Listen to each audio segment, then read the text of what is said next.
Hello, Sung Kang. How are you? Great, Rama. Nice to meet you.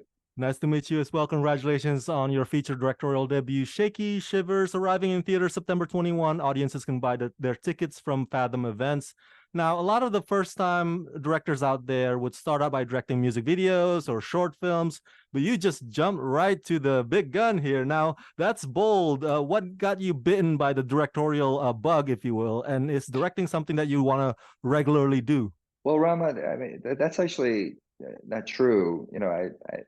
I was directing for years. I was doing little shorts. I was Oh, doing okay. PSAs.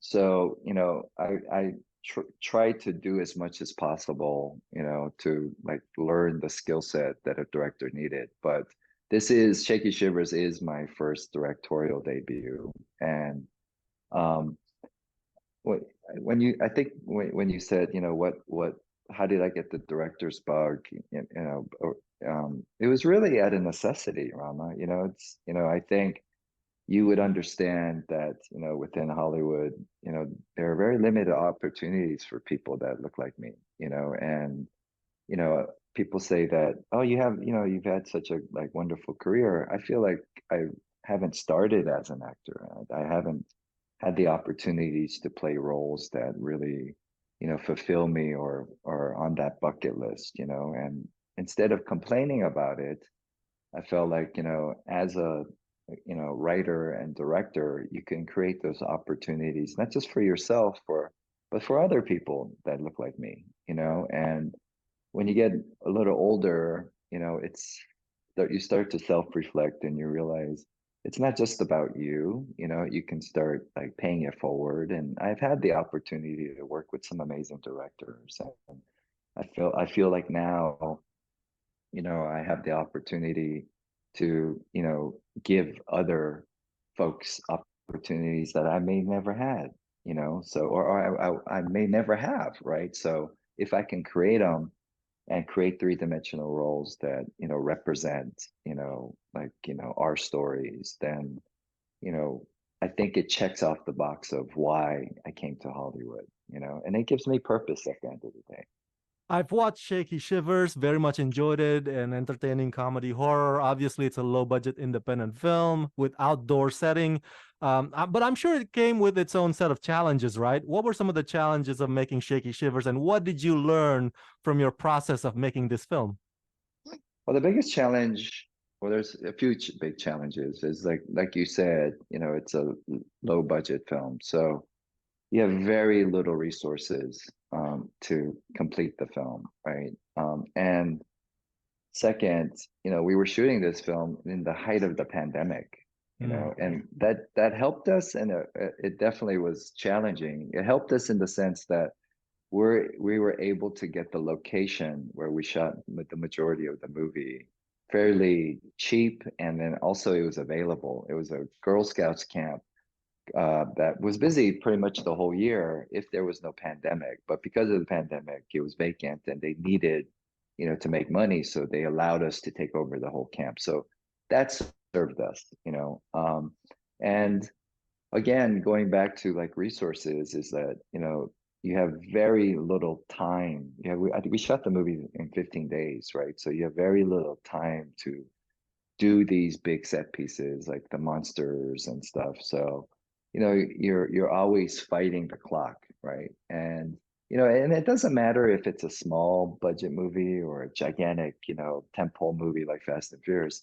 Making a movie is just difficult because there are humans involved, there's human drama, there's nature, there's weather, there's technology that breaks. And, the walk away for me was that, I realized as a director, the only way you're going to see a film through is that you don't look at these as problems, right? You got to come in and look at it as, a challenge and, an exercise of how you are able to come up with solutions. And that really kind of changed me in terms of my cadence in life too, is that, you can look at things like half empty or half full, right? And you have to keep reminding yourself as a director and that energy, because it starts from the top, is that if you start with in a place of gratitude, and you're like, hey, we're all just blessed to be together during this pandemic. We're blessed to be able to live our dream and, attempt to make this movie. And we're also blessed that we get to, forge and build these relationships, right? That can, continue as we progress in our career and in our life.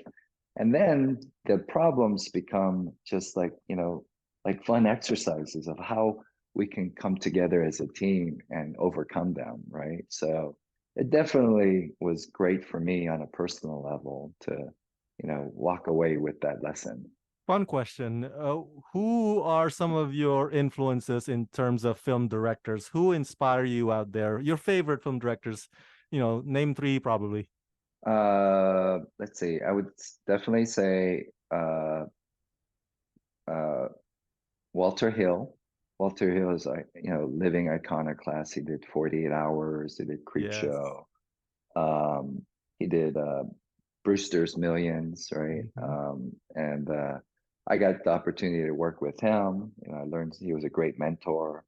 Um, Robert Rodriguez is another director that I had the opportunity to work with.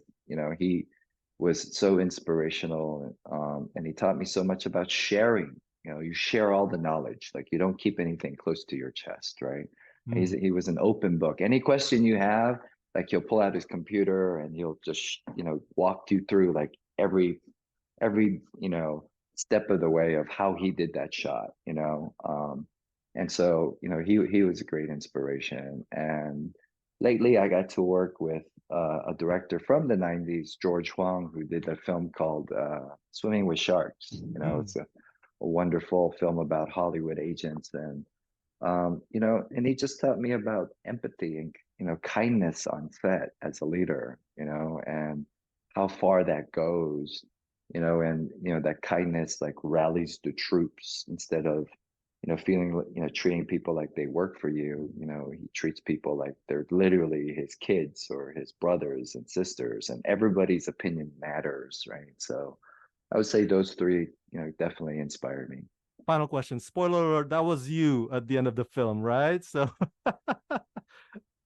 now, okay, That was like yeah, yeah. M. Night Shyamalan loves to put himself in his movies. Are you gonna make a habit of that out of that with your movies? No, actually didn't want to be in the film, Rama. Like it was something that the producers kept bugging me about every single day because there's a business side to filmmaking, and they're like, if you're in the film, it'll help it. And I'm like, well, I'm busy. I'm directing a film. Like I don't have time to do this. And and we didn't even write that character into the film. So yeah, I think we did it in 30 minutes on the last day of shooting. Uh, my character, spoiler alert, has this like weird lazy eye. And the only reason I had that was because on Star Wars, I did this, show called Obi-Wan, part of the Star Wars like franchise. And the the wonderful talented lady that was in charge of all the contacts for the characters, Mm-hmm. she made me this as kind of like like a joke, and I had it. So I was like, okay, as long as I get to put this lazy eye, right, and look different from myself, and do whatever I want, I'll do it, right? So if it was up to me, I would not be in any films that I direct. Director has enough stuff to do. Like he doesn't need to be worrying about like being in front of the camera. All right. Shaky Shivers arriving in theaters September 21. Sung Kang, thank you for talking to me and congratulations. Thanks, Rama. Appreciate your time.